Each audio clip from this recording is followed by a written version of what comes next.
Podem assentar, meus irmãos, por gentileza.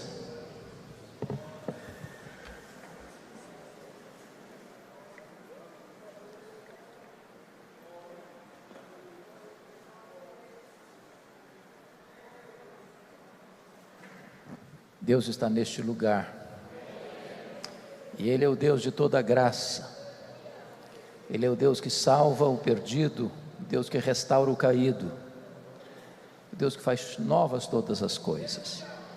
Então abra sua Bíblia comigo, por favor, no Evangelho de Cristo, conforme o relato de João, capítulo 21. João capítulo 21, versos de 1 a 19.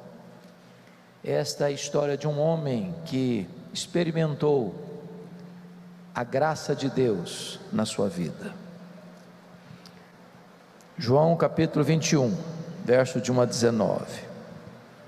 Está escrito: depois disto tornou Jesus a manifestar-se aos discípulos junto do mar de Tiberíades, e foi assim que ele se manifestou. Estavam juntos Simão Pedro, Tomé chamado Dídimo, Natanael, que era de Caná da Galileia, os filhos de Zebedeu e mais 2 dos seus discípulos. Disse-lhe Simão Pedro: vou pescar. Disseram-lhe os outros: também nós vamos contigo. Saíram e entraram no barco, e naquela noite nada apanharam. Mas ao clarear da madrugada estava Jesus na praia. Todavia os discípulos não reconheceram que era ele. Perguntou-lhes Jesus: filhos, tendes aí alguma coisa de comer? Responderam-lhe: não. Então lhes disse: lançai a rede à direita do barco e achareis. Assim fizeram, e já não podiam puxar a rede, tão grande era a quantidade de peixes. Aquele discípulo a quem Jesus amava disse a Pedro: é o Senhor. Simão Pedro, ouvindo que era o Senhor, cingiu-se com sua veste, porque se havia despido, e lançou-se ao mar.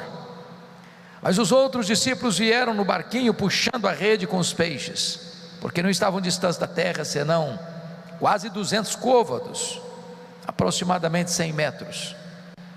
Ao saltarem em terra, viram ali umas brasas, e em cima peixes, havia também pão. Disse-lhes Jesus: trazei alguns dos peixes que acabastes de apanhar. Simão Pedro entrou no barco e arrastou a rede para a terra, cheia de 153 grandes peixes. E não obstante serem tantos, a rede não se rompeu. Disse-lhes Jesus: vinde, comei. Nenhum dos discípulos ousaram perguntar-lhe: quem és tu? Porque sabiam que era o Senhor. Veio Jesus, tomou o pão e lhes deu, e de igual modo o peixe. E já era esta a terceira vez que Jesus se manifestava aos discípulos, depois de ressuscitado dentre os mortos. Depois de terem comido, perguntou Jesus a Simão Pedro: Simão, filho de João, amas-me mais do que estes outros? Ele respondeu: sim, Senhor, tu sabes que te amo. Ele lhe disse: apacenta os meus cordeiros. Tornou a perguntar-lhe pela segunda vez: Simão, filho de João, tu me amas? Ele lhe respondeu: sim, Senhor, tu sabes que te amo. Disse-lhe Jesus: pastoreia as minhas ovelhas. Pela terceira vez Jesus lhe perguntou: Simão, filho de João, tu me amas? Pedro entristeceu-se por ele lhe ter dito pela terceira vez: tu me amas? E respondeu-lhe: Senhor, tu sabes todas as coisas, tu sabes que eu te amo. Jesus lhe disse: apacenta as minhas ovelhas. Em verdade te digo que quando eras mais moço, tu te cingias a ti mesmo, e andavas por onde querias. Quando porém fores velho, estenderás as mãos, e outro te cingirá e te levará para onde não queres. Disse isto para significar com que gênero de morte Pedro havia de glorificar a Deus. Depois de assim falar, acrescentou-lhe: segue-me. Amém. Eu quero pedir permissão a vocês para só voltar a esse texto na conclusão da minha fala. O meu propósito nesta noite é apresentar a vocês o apóstolo Pedro. Quem foi este homem? Filho de João, irmão de André, que nasceu em Betsaida, casado, empresário de pesca, agora residente em Cafarnaum, quartel-general do ministério de Jesus Cristo. Quem foi este homem que foi chamado por Cristo, tornou-se discípulo, mais tarde apóstolo, e o líder deles, tanto antes da sua queda, como depois da sua restauração? Quem foi este homem que, revestido com o poder de Deus, pregava e os corações se derretiam, orava pelos enfermos e eles eram curados, anunciava a palavra de Deus e a porta do evangelho abriu-se para os judeus e gentios? Quem é este homem? Este homem é símbolo da humanidade, símbolo da nossa fraqueza, da nossa inconstância, da nossa vulnerabilidade. Pedro é este homem cheio de contrastes, cheio de conflitos, cheio de tensões, um homem capaz de fazer uma afirmação de fé robusta: tu és o Cristo, o Filho do Deus vivo, para em seguida ser usado por Satanás e tentar afastar Jesus da cruz. Capaz de uma fé robusta, a ponto de andar sobre as águas, por ordem de Jesus, para em seguida olhar para a circunstância e naufragar nas ondas revoltas da incredulidade. Capaz de dizer para Jesus: ainda que todos te abandonem, eu jamais, por ti darei minha vida, estou pronto a ir contigo para a prisão e para a morte, para em seguida, covardemente, negar Jesus 3 vezes. Quem é este homem? Este homem está aqui nesta noite. Este homem mora debaixo da nossa pele. O sangue deste homem corre em nossas veias. O coração deste homem bate em nosso peito. Nós temos o DNA deste homem. Nós somos Pedro. E o que Jesus fez na vida dele, Ele pode fazer na minha, na sua, na nossa vida nesta noite. Um dos primeiros episódios na vida de Pedro, em relação a Jesus, acontece em Lucas 5. Diz a Bíblia que Jesus estava ensinando às margens do mar da Galileia, também chamado de Lago de Genezaré, ou Mar de Tiberíades, um lago de águas doces, de 21 quilômetros de comprimento por 14 de largura, incrustado lá na região da Galileia, cercado pelo lado oriental pelas montanhas de Golã, do lado ocidental pelas montanhas da Galileia, a 220 metros abaixo do nível do mar Mediterrâneo. E Jesus ensinava ali a multidão. Quando os pescadores tinham voltado da sua luta infrutífera, nada apanhando naquela noite, já lavavam as suas redes, e Jesus viu 2 barcos ancorados. Um deles era o barco de Pedro, e Jesus propositadamente entrou no barco de Pedro e disse: Pedro, afasta o barco da praia. E Jesus transformou aquele barco num púlpito, a água no veículo da sua voz, e dali ele ensinou aquela vasta multidão. Depois disse a Pedro: Pedro, faze-te ao largo, vá para o fundo, e lançai as vossas redes para pescar. Embora o texto seja lacônico, curto, penso que deva ter tido um diálogo entre Pedro e Jesus nesses termos.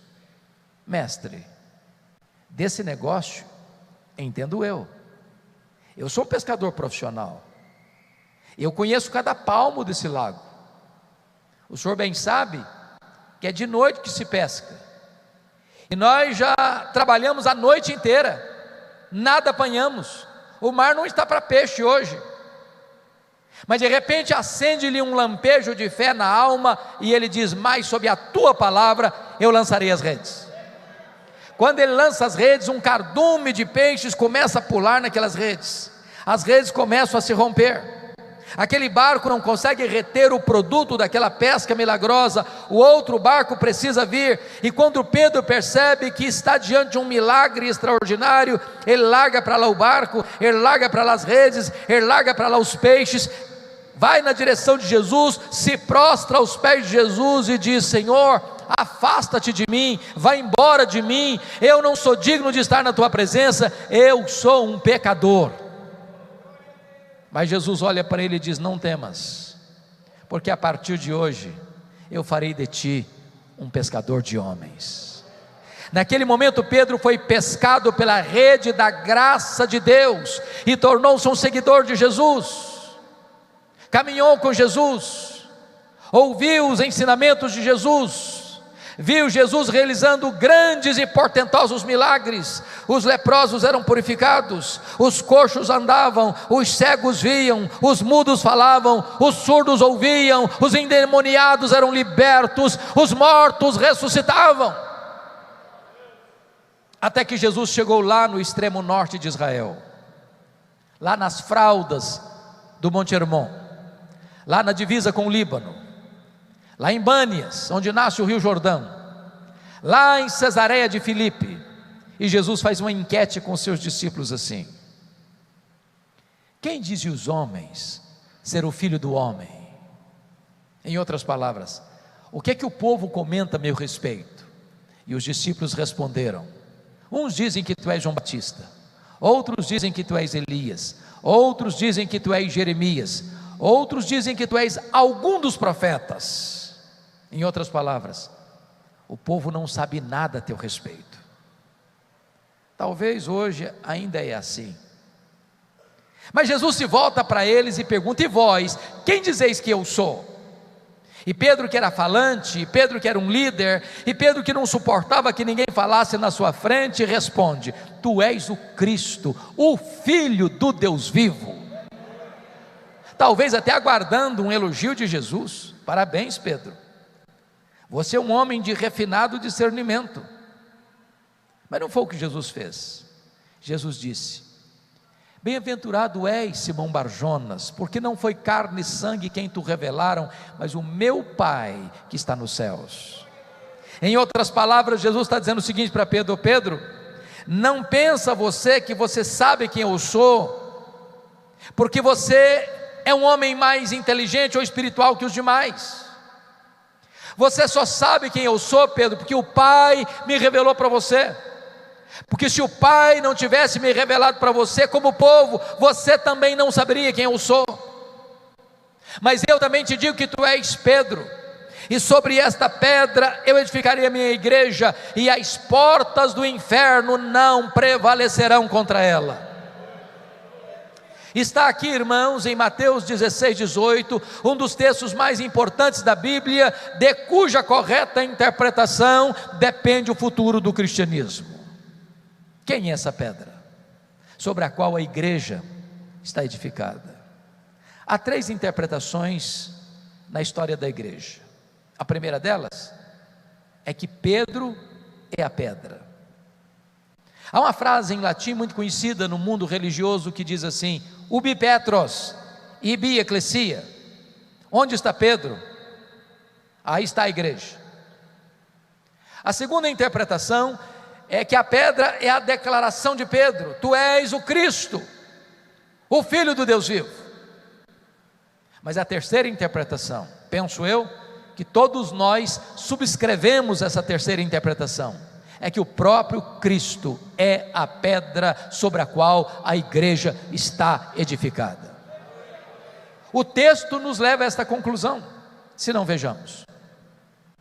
Há na língua grega um trocadilho que não há na língua portuguesa, e esse texto foi escrito na língua grega. A palavra Pedro no grego é Petros, e Petros é fragmento de pedra. A palavra pedra no grego é Petra, e Petra é rocha, inabalável. Metáfora essa usada apenas para descrever Deus na Bíblia. Então o que Jesus Cristo disse foi o seguinte: eu também te digo que tu és Petros, fragmento de pedra, mas sobre esta Petra, sobre esta rocha que sou eu edificarei a minha igreja. O pronome demonstrativo também nos ajuda. Qualquer pessoa que tem uma pequena noção da língua portuguesa, ou do inglês, ou do grego, sabe a diferença entre esta e essa. Por exemplo, eu estou com esta Bíblia na mão, e eu digo esta Bíblia. Mas se eu coloco a Bíblia e me afasto do púlpito, eu digo essa Bíblia. Se Jesus tivesse a intenção de dizer que Pedro era pedra, ele teria dito: eu também te digo que tu és Petros, e sobre essa Petra, sobre esta pedra, sobre essa pedra eu edificarei a minha igreja. Mas não foi o que ele disse. Ele disse assim: eu também te digo que tu és Petros, e sobre esta Petra, sobre esta rocha eu edificarei a minha igreja. De tal maneira que Jesus está ensinando 4 verdades aqui. Primeiro, Ele é a pedra fundamental da igreja. Ele é o fundamento da igreja. Ninguém pode lançar outro fundamento além daquele que já foi posto, o qual é Cristo Jesus, diz o apóstolo Paulo. E o próprio Pedro, pregando em Jerusalém, disse que Jesus é a pedra de esquina, a pedra fundamental da igreja. Segundo, Jesus é o dono da igreja. Ele diz: edificarei a minha igreja. A igreja não é sua, a igreja não é minha, a igreja não é nossa, a igreja é de Jesus, e Ele a comprou com o seu próprio sangue, e Ele nunca passou uma procuração para nós dizendo: agora ela é sua, faça dela o que você quiser.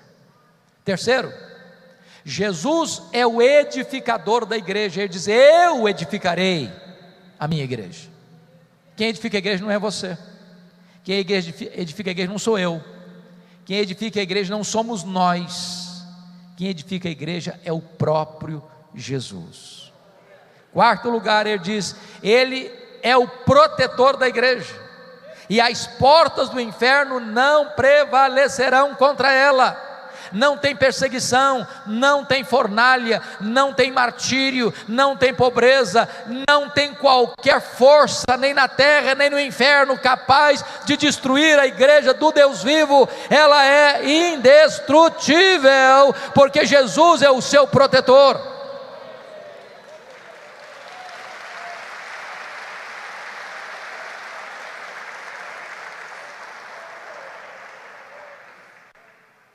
Depois que Jesus esclarece isso aos seus discípulos, diz Mateus 16, que ele passa para uma nova fase do seu ensino, revelando a eles que era necessário que ele subisse para Jerusalém, sofresse muitas coisas nas mãos dos anciãos, dos escribas e dos fariseus, para ser morto e ressuscitar ao terceiro dia. Quando Pedro escutou isto, depois de ter afirmado que Jesus era o Cristo, o Filho de Deus, Pedro chama Jesus à parte e diz: vem cá, Jesus, vem cá. E diz a Bíblia que Pedro passa a reprovar Jesus, a repreender Jesus, dizendo assim: tem compaixão de ti, isso de modo algum pode te acontecer, larga a mão dessas ideias doentias, soturnas, pensa em vida. E Jesus Cristo olha para ele e diz: arreda, Satanás, és para mim causa de tropeço, não cogitas das coisas de Deus, apenas das coisas dos homens. Pensem comigo, se Pedro fosse a pedra fundamental sobre a qual a igreja estaria edificada sobre areia movediça. Mas bendito seja Deus, a igreja está edificada sobre uma rocha que não se abala. Mas vamos entender o que Jesus não disse. Ele não diz que Pedro é Satanás, nem Jesus diz que Pedro está endemoniado, nem Jesus mandou Pedro arredar. Jesus mandou Satanás arredar. Que Satanás? Aquele mesmo que fora derrotado lá no monte, está de volta, com outras armas, com outras estratégias, querendo instrumentalizar Pedro para afastar Jesus da cruz. Esse Satanás, Jesus diz: arreda, Pedro fica, Pedro é meu discípulo, em Pedro eu vou continuar investindo. Sabem por quê? Porque a graça de Deus é maior do que o nosso pecado. Apesar da nossa crise, apesar da nossa fraqueza, apesar dos nossos deslizes, Jesus não abre mão da nossa vida, Ele não desiste de nós. Jesus marcha para Jerusalém, e quando ele está entrando em Jerusalém, as multidões cantam: Hosana, Hosana, bendito que vem em nome do Senhor. E quando ele desce o Monte das Oliveiras, atravessa o Vale do Cedron, está mergulhando lá no sopé do Monte Moriá, onde está o templo, onde está a entrada da cidade, diz a Bíblia que Jesus chora convulsivamente. O povo canta, Jesus chora. Chora por quê? Chora porque Jesus percebe que Jerusalém não aproveitou o tempo da sua visitação. Chora porque Jesus sabe que aquela era a cidade que matava os profetas e haveria de crucificá-lo. Chora porque Jesus vê profeticamente aquela cidade sendo esmagada pelos romanos e os judeus sendo dispersos pelo mundo. Depois que Jesus entra, ele diz para Pedro e João assim: vocês vão preparar para mim um lugar para que eu possa comer a Páscoa com vocês. Preparar o cenáculo. Imagine comigo a cena: a mesa posta, o cordeiro assado, os pães sem fermento, as ervas amargas, o vinho. E de repente, quando todos estavam à mesa, entre os discípulos rolou a seguinte conversa: quem de nós tem primazia? Quem de nós é o maior? Quem de nós vai ocupar uma posição mais alta no reino? Quem de nós tem mais prestígio? E quando Jesus, que estava mergulhado na sombra da cruz, percebe que eles estão antenados no outro canal, Jesus se levanta da mesa, os choca não com palavras, mas com atitudes, e começa a lavar os pés dos discípulos, até que chega na frente de Pedro. Eu imagino Pedro assustado, perplexo, e diz a Bíblia que Pedro então olha para Jesus e pergunta: tu lavarás os pés a mim? E Jesus olha firmemente para ele e diz: o que eu faço agora, tu não entendes, entendê-lo-ás depois. Aí o Pedro radicalizou e disse: não, os meus pés tu não vais lavar, eu não vou permitir que tu te humilhes a esse ponto, nunca me lavarás os pés, não, a mim não, eu não vou aceitar isso. E Jesus olha para ele e diz: se eu não te lavar os pés, tu não tens parte comigo. Então Pedro disse: então Senhor, já que é assim, o Senhor pode lavar os pés, o Senhor pode lavar as mãos, o Senhor pode lavar a cabeça, o Senhor pode até me dar um banho completo. Aí Jesus: não, Pedro, agora é você que não está entendendo. Todos vocês já estão limpos, exceto um, Judas Iscariotes. O que Jesus quis dizer com isso? Todos vocês já estão limpos, só é necessário lavar os pés. O que Jesus está dizendo é o seguinte: Pedro, você já passou pelo lavar regenerador do Espírito Santo. E este lavar, Pedro, só acontece uma única vez na vida e nunca mais precisa se repetir. Mas todos aqueles que já foram regenerados precisam constantemente passar pelo lavar santificador do Espírito Santo. Ali Jesus falou para eles do céu, da casa do Pai. Ali Jesus falou para eles da sua segunda vinda. Ali Jesus falou para eles do derramamento do Espírito. Ali Jesus falou para eles do seu consolo e da sua paz. Ali Jesus orou por eles. Ali Jesus instituiu a ceia. Ali Jesus cantou o hino. E dali Jesus desceu para ir para o Monte das Oliveiras, para o jardim do Getsêmani. Quando Jesus está descendo, ele diz para os seus discípulos assim: nesta noite, todos vós vos escandalizareis comigo, como está escrito, ferirei o pastor e as ovelhas ficarão dispersas. Aí Jesus se encosta em Pedro e diz assim: Pedro, Satanás os requereu para peneirardes como trigo, mas eu roguei por ti para que a tua fé não desfaleça. Quando te voltares para mim, fortalece os teus irmãos. Eu acho que Pedro deu uma raspada na garganta e disse: Senhor, eu sei o que está acontecendo, eu sei que o clima está pesado, eu sei que nos bastidores tramam a tua prisão e a tua morte, eu acho que até os meus colegas não vão aguentar essa pressão, mas deixa eu dizer uma coisa para o Senhor: ainda que todos te abandonem, eu jamais. Eu sou um homem batuta, a corda não rói do meu lado, esteja certo disso. Eu estou pronto a ir contigo para a prisão e para a morte, por ti darei a minha vida. E diz a Bíblia que Jesus olha para ele e diz: pois em verdade te digo que nesta mesma noite, antes que o galo cante, tu me negarás 3 vezes. Pedro calou-se. Dirigiram-se ao Monte das Oliveiras. Lá tinha uma imprensa de azeite, o jardim do Getsêmani. Jesus deixa 8 dos seus discípulos para trás, porque Judas não está mais entre eles. Pega Pedro, Tiago e João e diz: vocês vêm comigo. Quando Jesus ficou sozinho com os 3, ele abre o coração para eles e diz assim: a minha alma está profundamente triste até a morte, ficai comigo, vigiai comigo. Diz a Bíblia que Jesus, o Criador do universo, prostra-se com o rosto no chão, e diz Hebreus 5,7, que ele oferece forte clamor e lágrimas àquele que podia livrá-lo da morte, e ele ora, e ele chora, e ele ora, e ele chora, e ele diz: Pai, se possível, passe de mim este cálice sem que eu beba, se não, seja feita a tua vontade. A grande pergunta é: que cálice era esse? Será que era certeza que ele seria preso naquela noite? Será que era certeza que os seus discípulos o abandonariam naquela noite? Será que era certeza que ele seria cuspido e esbordoado no sinédrio naquela noite? Será que era certeza que ele seria levado ao pretório romano e condenado à morte de cruz no dia seguinte? Será que era certeza que ele caminharia sobre as ruas de Jerusalém, debaixo de vaias e apupos de uma multidão sangue sedenta? Será que era certeza que ele seria esticado naquele leito vertical da morte, suspenso entre a terra e os céus? E a resposta é 1000 vezes não.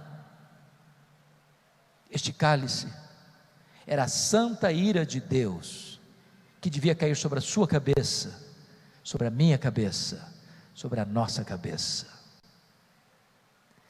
Este cálice era a consciência de que ele, sendo amado do Pai, gritaria daquela cruz: Deus meu, por que me desamparaste? Esse cálice era a consciência de que Deus lançaria sobre ele a iniquidade de todos nós, e que ele carregaria sobre o seu corpo no madeiro os nossos pecados, e que agradaria ao Pai moê-lo naquela cruz. Quando ele se levanta dos seus joelhos, vai encontrar os discípulos, eles estão dormindo, e Jesus não acorda os 3 não, só acorda Pedro. Dá uma balançada nele, diz: Pedro, nem uma hora pudeste vigiar comigo? Vigiai e orai para que não entreis em tentação. O espírito está pronto, mas a carne é fraca. Jesus volta para a segunda hora de oração, e diz a Bíblia que prostra o rosto no chão, e ora e chora, e ora e chora, e ora e chora, e repete as mesmas palavras. Vem um anjo do céu, diz Lucas, e o consola. Mas preste atenção, o anjo não vem para aliviar a dor de Jesus, o anjo não vem para tirar o sofrimento de Jesus, o anjo vem para equipá-lo a enfrentar a maior de todas as agonias. Prestem bem atenção, que a angústia de Jesus é travada aqui no Getsêmani. É aqui que ele trava a maior batalha, uma batalha de sangrento suor, uma batalha titânica. É aqui que o inferno reúne toda a sua corja e joga em cima de Jesus todo o bafo de Satanás. É aqui que ele chora, é aqui que ele sangra, é aqui que ele luta a mais terrível batalha da história da humanidade, em disputa da sua alma. Quando ele se levanta dos seus joelhos, os discípulos estão dormindo. Quando ele volta para o terceiro período de oração, agora ele não molha apenas o chão com as suas lágrimas, ele molha o chão com o seu sangue. Mas ele vence, ele triunfa. Quando ele se levanta dos seus joelhos, não tem mais angústia, não tem mais angústia, acabou a angústia. Agora as pessoas vieram prendê-lo, ele não se esconde, ele se apresenta e pergunta: a quem buscais? Respondem: a Jesus o Nazareno, pois sou eu. E caíram por terra. A partir daqui, ele é preso, ele é cuspido, lá no Sinédrio, está firme como uma rocha. A partir daqui ele é levado ao pretório romano, e é condenado à morte de cruz, e caminha para a cruz como um rei caminha para a sua coroação. A partir daqui as mulheres choram, e ele diz: por que vocês estão chorando por mim? Chorem por vocês mesmas, e por seus filhos. A partir daqui ele é pregado naquela cruz, e transforma aquele patíbulo de horror num palco para a glória de Deus, e num instrumento para a nossa salvação.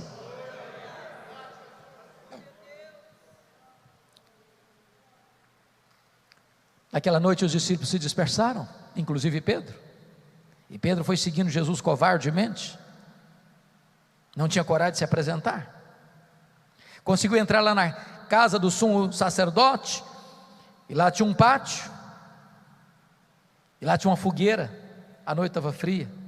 Pedro se encosta na fogueira, quando passa uma criada e olha bem para ele e diz: tu também estavas com ele. E diz a Bíblia que Pedro negou diante de todos assim: eu não sei o que dizes. E o negou. Aí o Pedro saiu do pátio, foi para o alpendre. Aí passa outra criada e olha de lá e comenta com as pessoas: aquele lá é discípulo dele. Pedro ouviu a conversa, e diz a Bíblia que agora ele não apenas nega, não, agora ele jura. Ele diz: eu juro que eu não conheço esse homem. Daqui a pouco chegam alguns homens, talvez daqueles que prenderam Jesus, e encostam bem nele e diz: esse seu sotaque galileu, esse seu sotaque nortista, não nos engana não, você é discípulo dele mesmo. E diz agora a Bíblia que ele não só nega e jura, agora ele fala impropérios, agora ele blasfema, agora ele fala palavrão, agora diz: eu não conheço que este homem, me deixa em paz, eu não sei o que vocês estão falando. Nessa hora o galo canta para acordar-lhe a consciência, e Jesus crava nele o seu olhar, e diz a Bíblia que ele caiu em si, desatou a chorar, e saiu dali chorando amargamente. Naquela noite Jesus foi cuspido, desbordoado, e Pedro não estava lá. Na sexta de manhã, o Sinédrio se reúne às pressas para costurar duas acusações contra Jesus: conspiração contra César e blasfêmia contra Deus, e Pedro não estava lá. Jesus é levado a Pilatos, e Pilatos o condena à morte, e morte cruz, e Pedro não estava lá, sequer para ajudar Jesus a levar a cruz. Um outro Simão precisou fazer isso. Às 9 horas da manhã, Jesus é pregado naquela cruz, no alto do Gólgota, e Pedro não estava lá. 6 horas de cãibra, de sede, de dores naquela cruz, e Pedro não estava lá. 3 horas da tarde da sexta-feira, Jesus entrega o seu espírito ao Pai e morre, e Pedro não estava lá, sequer para lhe dar um sepultamento digno. 2 membros do Sinédrio precisaram fazer isso. Jesus é sepultado e Pedro não estava lá. Passou-se o sábado, silêncio da morte, e Pedro está escondido, trancado entre 4 paredes, com medo dos judeus. Domingo de manhã, bem de madrugada, não é Pedro, nem os apóstolos, são as mulheres que vão ao sepulcro. Ainda está escuro, Quando chegam, uma surpresa, a pedra foi rolada do túmulo, o túmulo está aberto, elas entram dentro do túmulo, o túmulo está vazio. Quando elas estão saindo, um anjo pergunta para elas: mas o que vocês vieram fazer aqui? Procurar entre os mortos aquele que está vivo. Ele não está mais aqui não, ele ressuscitou. E o anjo disse para elas, e eu tenho um recado aqui: ide dizei aos seus discípulos e a Pedro, que ele irá adiante de vós para Galileia, lá o vereis, como ele vos disse. Ué, mas por que o nome de Pedro? Ele não era discípulo, como os demais? É porque Jesus sabia que a essas alturas, Pedro não se sentia mais discípulo. Pedro, Petros, fragmento de pedra, coisa nenhuma, é apenas pó, apenas pó. Negou seu nome, negou sua fé, negou seu discipulado, negou o seu Senhor. Pedro desistiu de Jesus, mas Jesus não desistiu de Pedro. Eu quero dizer para você nesta noite que Jesus não desiste da sua vida, apesar das suas quedas, apesar dos seus deslizes, apesar dos seus fracassos. Ele não abre mão da sua vida, Ele não abdica do direito que tem de ter você para Ele. Ele não desiste de você.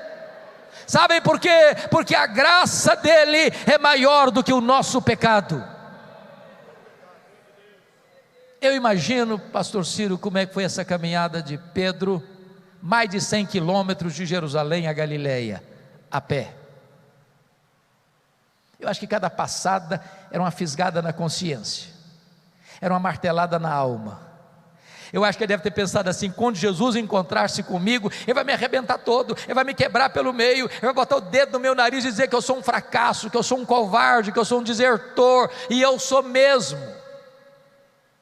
Quando ele chega na Galileia, Jesus não está lá. Jesus não está lá. Aí ele diz para os seus colegas assim: eu vou pescar. Notinha de rodapé aqui. Nós devíamos orar mais pelos líderes. Sabem por quê, irmãos? Não tem líder neutro. Um líder é alguém que influencia, e um líder é uma bênção ou é uma maldição. Porque Pedro era um líder. Ao dizer eu vou pescar, os outros disseram: pois nós também vamos contigo. Mas o que significa eu vou pescar? Estou estressado? Preciso ganhar um dinheiro? Não. Quando ele diz eu vou pescar, ele está dizendo o seguinte: acabou para mim, fim de linha para mim, fundo do poço para mim. Eu estou desistindo de ser discípulo, eu estou abrindo mão de ser apóstolo, eu estou dando marcha ré, eu estou voltando para minha empresa, eu estou voltando para minha pesca, eu estou voltando para minhas redes. Acabou o meu sonho, eu não tenho mais futuro com Jesus.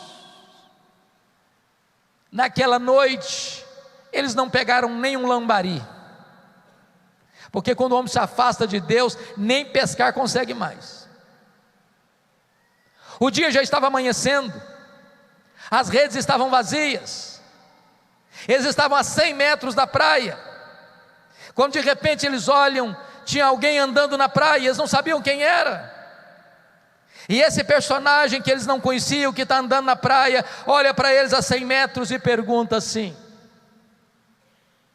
covardes! Foi assim? Não. Filhos, filhos, filhos.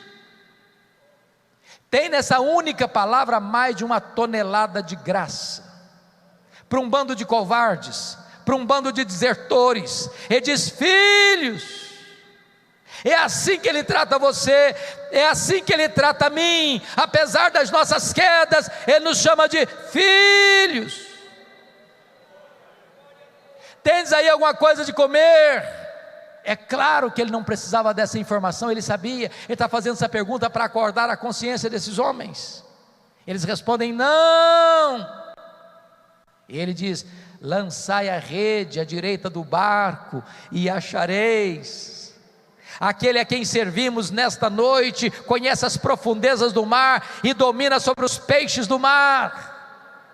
E eles lançaram as redes à direita do barco, e 153 grandes peixes começaram a pular nas redes. E João, que tinha um discernimento mais apurado, disse para Pedro: é o Senhor, Pedro. Ele chegou, Pedro. E Pedro mais uma vez: larga para lá o barco, larga para lá as redes, larga para lá os peixes. Nada 100 metros, coração acelerado, pensando: ele vai me quebrar, ele vai me arrebentar todo, ele vai dizer que eu sou um covarde. Quando ele chega na praia, um susto, ele vê um braseiro com pão e com peixe. Só há 2 lugares onde aparece a palavra braseiro no Novo Testamento. Foi onde Pedro negou Jesus e onde Pedro foi restaurado por Jesus. Jesus plantou aquele braseiro ali para dizer uma coisa para Pedro: Pedro, eu coloquei esse braseiro aqui para te ensinar uma coisa, meu filho. Na mesma geografia que você caiu, eu vou levantar você. No mesmo lugar que você me negou, você vai me confessar. No mesmo lugar que você foi um derrotado, um fracassado, eu vou botar você de pé. No mesmo lugar que você caiu, eu vou restaurar a sua vida, Pedro, porque a minha graça, Pedro, é maior do que o seu pecado. Depois que Jesus os alimentou e os aqueceu, Jesus chama Pedro em particular e pergunta assim: Simão, filho de João, tu me amas mais do que esses outros? Uai, Jesus, eu não estou te entendendo. Não basta te amar igual, tem que amar mais do que os outros. Por que Jesus faz essa pergunta? Porque lá atrás Pedro havia dito assim: Senhor, ainda que todos te abandonem, eu jamais. Sabe o que Pedro tinha dito lá atrás? Senhor, eu te amo mais que os outros. Eu sou mais crente do que os outros. Eu sou mais fiel do que os outros. Eu sou mais corajoso do que os outros. Eu sou melhor do que os outros. O que Jesus está perguntando para Pedro é o seguinte: ô Pedro, você ainda pensa a mesma coisa a seu respeito? Você ainda acha mesmo que você é mais crente que os outros? Você ainda acha mesmo que você é mais fiel do que os outros? Você ainda acha mesmo que você é melhor que os outros? Você ainda mantém a mesma ideia a seu respeito, Pedro? E Pedro responde: sim, Senhor, tu sabes que eu te amo, então apacenta os meus cordeiros. Aí Jesus pergunta a segunda vez: Pedro, tu me amas? Sim, Senhor, tu sabes que eu te amo. Agora não pergunta se ama mais, só pergunta se ama. Então, pastorei as minhas ovelhas. Terceira vez: Pedro, tu me amas? Sim, Senhor, tu sabes todas as coisas, tu sabes que eu te amo. Então, Pedro, apacenta as minhas ovelhas. Por que Jesus perguntou 3 vezes? Porque 3 vezes Pedro negara. Mas o que significa isso? Significa o seguinte: ô Pedro, eu estou lhe perguntando 3 vezes para que você entenda uma coisa. Para cada queda sua, Pedro, houve e há uma dose suficiente da graça para restaurar você, Pedro. Você caiu a primeira vez, Pedro? A graça é suficiente para restaurar você, Pedro. Você negou a segunda vez, Pedro? A graça é suficiente para restaurar você, Pedro. Você negou a terceira vez, Pedro? A graça é suficiente para botar você de pé, Pedro. Ô Pedro, a minha graça é maior do que o seu pecado, Pedro.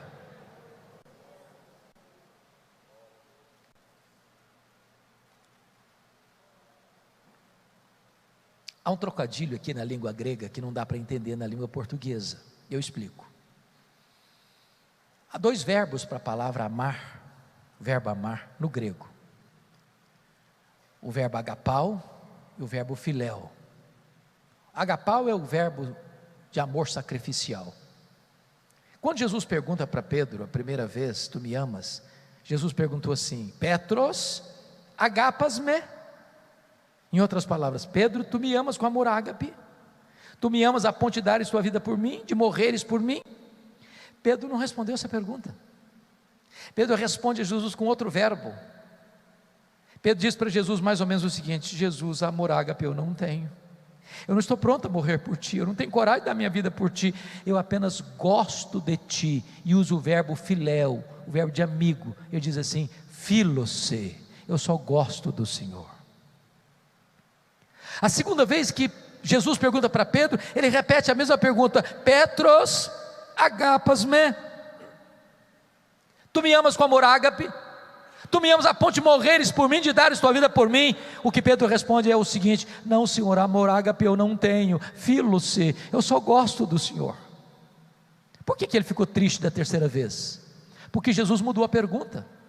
Jesus passa a fazer na terceira pergunta, usando os mesmos verbos que Pedro usara nas duas respostas, o verbo filéu. Então Jesus pergunta para ele: Petros, fileis-me, pelo menos tu gostas de mim? Ele ficou triste e respondeu do mesmo jeito: filo-se, eu só gosto do Senhor. O que significa isso? Prestem bem atenção. Quando Pedro, confiando em si, disse para Jesus: por ti darei minha vida, ele negou Jesus. Mas quando Pedro humildemente reconheceu que não tinha poder nele mesmo para morrer por Jesus, aí Jesus o capacitou a dar a sua vida por ele. A partir daqui, irmãos, Pedro é um outro homem, porque Jesus não restaura apenas a vida de Pedro, Jesus restaura também o ministério de Pedro.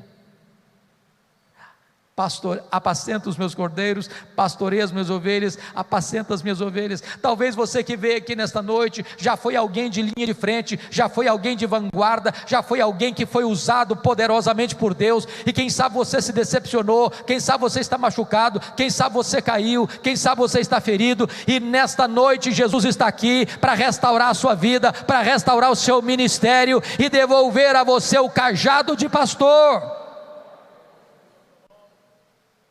A partir desse momento, Pedro é um outro homem, é um homem de oração, é um homem que prega com poder, é um homem que impõe as mãos sobre os enfermos e são curados.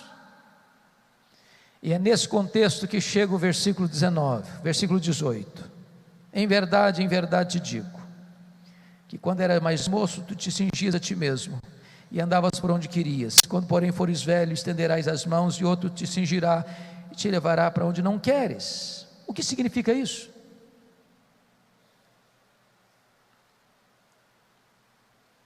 Diz o verso 19: disse isto para significar com que gênero de morte Pedro havia de glorificar a Deus. Chegou o dia 17 de julho do ano 64, o imperador Nero põe fogo em Roma, e põe a culpa do incêndio nos crentes. Os crentes foram crucificados, os crentes foram queimados vivos, os crentes foram jogados às feras, os crentes foram entregues às espadas dos gladiadores, um banho de sangue. Nesse momento, 2 líderes da igreja foram presos, 2 apóstolos foram presos, Paulo e Pedro. Paulo era um cidadão romano, tinha direitos especiais, mesmo condenado à morte, sofre uma morte rápida, ele foi degolado, a espada tosa a cabeça, não tem mais sofrimento. Pedro era um cidadão comum, e a pena de morte no Império Romano para um cidadão comum era crucificação. Dizem os historiadores que quando chegou o dia da execução de Pedro, ele disse para os seus algozes: crucifiquem-me, mas eu não sou digno de morrer como morreu o meu Senhor, crucifiquem-me de cabeça para baixo. E com esse gênero de morte, ele glorificou a Deus. Sabe o que me impressiona? Foi depois que Jesus explicou para Pedro que na velhice ele morreria crucificado, que com esse tipo de morte ele glorificaria a Deus, é que Jesus disse para ele assim: segue-me, não é segue-me para a riqueza, não é segue-me para o sucesso, não é segue-me para a fama, não é segue-me para os holofotes do mundo, é segue-me para a morte, é segue-me para a cruz, é segue-me para o martírio, porque para um crente não importa como ele morre, importa como ele ressuscita. Mas eu quero terminar levantando uma grande questão: como é que Pedro, ou o que Pedro sentiu no corredor da morte? Qual foi a reação dele? Você e eu assistimos cenas na televisão, em países que têm pena de morte, o drama que é uma pessoa ser marcada para morrer, contagem regressiva, chega o dia e chega a hora da execução, o pânico, o medo, o pavor que isso produz. E Pedro, o que sentiu? Ele conta para nós. Abra sua Bíblia aí comigo, por favor, e eu termino. Segunda carta de Pedro, capítulo 1, versos 14 e 15, ele conta essa experiência. Ele diz assim no verso 14: certo de que estou prestes a deixar o meu tabernáculo. Ele não tem dúvida, ele está certo disso. Estou prestes a morrer, como efetivamente nosso Senhor Jesus Cristo me revelou. Está escrito lá em João 21, 18 e 19. Mas de minha parte, ele não pensa em se aposentar, ele não pensa em acusar Nero, ele não pensa em se defender, mas de minha parte, esforçar-me-ei diligentemente, por fazer que a todo tempo, mesmo depois da minha partida, ou seja, mesmo depois da minha morte, conserveis lembrança de tudo. Sabe o que ele está dizendo? Eu vou morrer, mas a palavra vai continuar viva. Roma vai me matar, mas o meu ministério não vai acabar. O pregador morre, a palavra continua viva. O pregador tomba, a palavra de Deus prossegue. O pregador cessa a sua voz, a palavra de Deus continua ecoando. Ninguém mata a palavra de Deus, ela é viva, ela é eterna. Ela prossegue, ela avança, ela enfrenta a fornalha, ela enfrenta os céticos, ela enfrenta acusações, ela enfrenta todo o ódio do mundo. A palavra de Deus é viva, a palavra de Deus é eterna, e a palavra de Deus marchará vitoriosa, sobranceira e gloriosa. Bendito seja Deus. Esta é a maravilhosa graça do nosso Deus. A Ele a honra, a Ele a glória, a Ele o louvor, agora e pelos séculos eternos. Aleluia. Amém.